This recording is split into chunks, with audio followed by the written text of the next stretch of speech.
Hey there, and welcome to the Jim Bob Drawing Show, where we draw cartoons and art just for fun. My name's Bobby Chu. And I'm Jim Bryson. Alright, Jimmy, so let's see what the topic is for this week. Excited family! Excited family! Wow, your arm got really hairy in that video. But I have something to confess.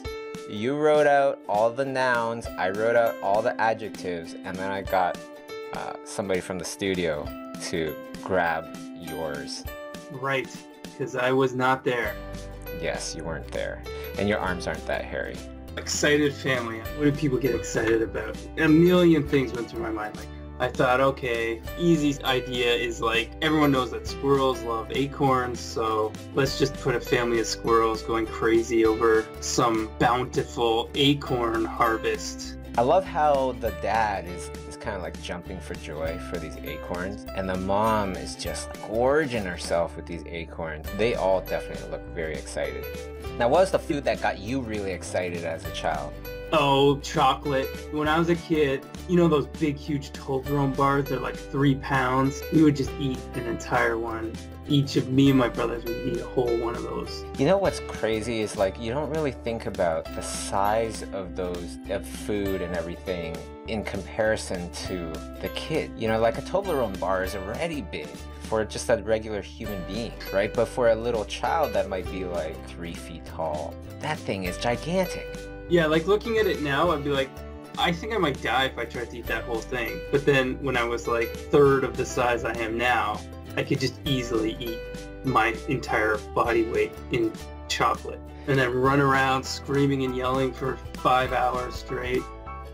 So then I took your lovely drawing, and now it's my turn, and brought it into Photoshop. So first things first, how do I kind of break up a very complex object into much simpler sections? You know, one of the best ways to paint a complex scene is being able to simplify it in your mind. When I'm doing a little planning drawing or something, I'm kind of thinking like the foreground, background stuff, but then when you get it, you just sort of see the whole mess, so you gotta kind of unravel it. The whole beautiful mess. So, you know, I don't like to do the typical green for grass and brown for trees, but I did feel like this one could be somewhat of an exception. Just because of the general idea of it, it just felt like it would be nice to have them sit on green grass and so on and so forth. But I did have a plan. And the plan was, I'm going to use the typical colors, and at the very end, I'm going to add one more layer, which will have an influence of a color. I'm thinking a warm color, like a desaturated yellow color. I'm going to lay it over top of the whole entire thing. You know what that does?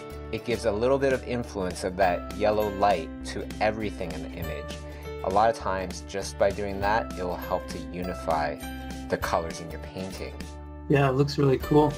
And if you thought it was cool and you want to join us and do some drawings as well, all you have to do is follow us on Instagram at Jim Bob Drawing Show, and right now you can see the prompt for next week's video. So you'll have a week to do it, and then next week we will show you our version. But in order to make sure that you don't miss out on our version, remember to subscribe to our channel and then press the notification button. That way you will get instant notifications the next time we put out a new video, which will be next week and every week. So thanks for watching. See you later.